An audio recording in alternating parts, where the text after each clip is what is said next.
Mia never believed silence could be this loud, but that night, it screamed. She stood in the center of her dim apartment, holding a small velvet box she'd found under the bed, one she had never seen before. Inside wasn't jewelry. Inside wasn't love. Inside was a truth so sharp it cut through the future she thought she had. And just like that, her idea of forever collapsed. Mia Turner had always been the kind of woman who loved with her whole heart, not halfway, not carefully. She loved like someone who had once lost everything and refused to lose again. At 30, she worked as a children's therapist in Seattle, where she spent her days teaching others how to heal, even though she never quite learned it for herself.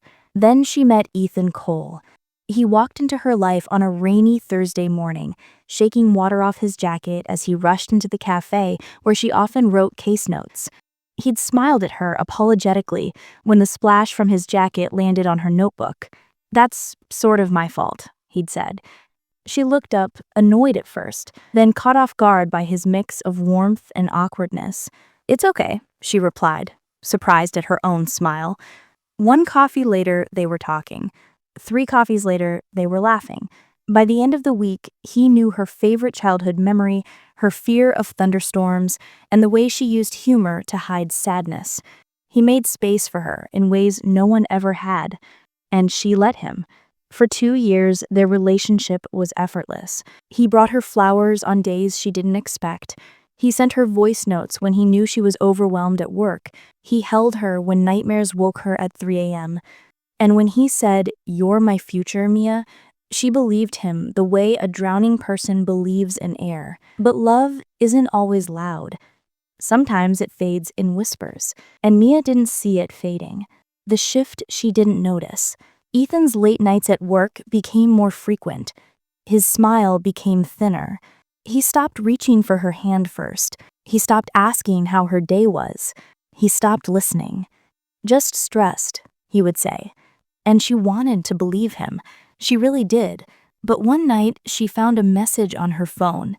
A message she wasn't supposed to see. From Ethan's mother. "Have you told Mia yet?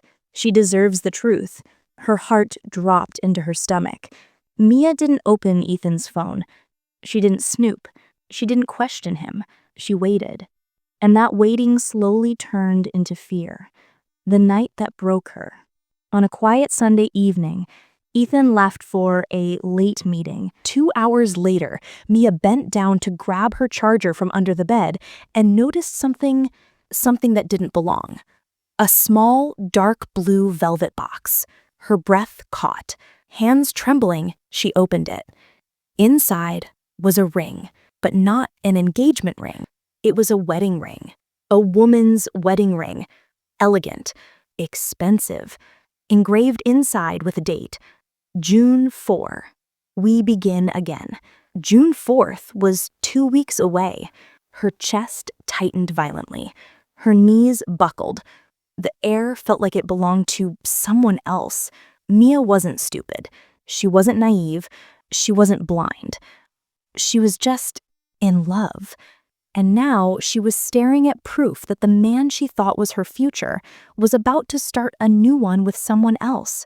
Her hands shook as she held the ring. Her heartbeat thundered in her ears. She wanted to scream, but no sound came out. For years, she had helped children articulate emotions they didn't understand. But now, with her own heart breaking, she had no words, just pain. Ethan came home past midnight. Mia didn't hide the box. She left it on the table, open, the ring inside gleaming under the kitchen light. When he walked in and saw it, he froze. "Mia, I can explain." She laughed, a sound so broken it didn't feel like it came from her. "Explain? Really?" "Ethan, I'm not stupid." "Mia, please, just let me talk. What is this, a divorce ring? An engagement ring? A second life? A second home?" Her voice cracked. "A second her?" Ethan ran a hand through his hair, breathing hard. I was going to tell you." "When? Before or after your new beginning on June 4th? Silence hung thick in the air. "I'm sorry," he said softly. The words felt like poison. "That's all you have? After everything, you're sorry?" He didn't answer. And that silence was the answer, the decision that saved her. Mia didn't scream. She didn't cry in front of him. She didn't beg for reasons that wouldn't heal her. She walked into the bedroom, grabbed her coat, and said one final thing. Love is not supposed to make you feel replaceable. Then she left. Outside, the night air was cold, but she breathed in deeply, filling her lungs with something she hadn't felt in a long time. Freedom. Maybe not happiness. Not yet. But freedom. The next few weeks were quiet. Too quiet. Her apartment felt like a graveyard of memories. But healing isn't a straight line. It's messy, painful, slow. Mia journaled. Mia cried in the shower. Mia talked to her therapist. Mia rebuilt herself piece by piece. And one evening, as she sat curled on her couch, watching the rain fall outside, she whispered to herself, "I deserved better." For the first time, she believed it. Months later, Mia ran a workshop for foster children. While teaching a little girl how to draw her feelings, the girl said, "You look happier today."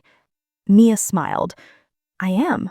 It wasn't because of a new love, not because someone replaced even, not because she found closure, but because she found herself. And for the first time in a long, long time, forever didn't scare her anymore. Because she finally realized sometimes the person you think will save you is the one who breaks you, and sometimes the person who saves you is you.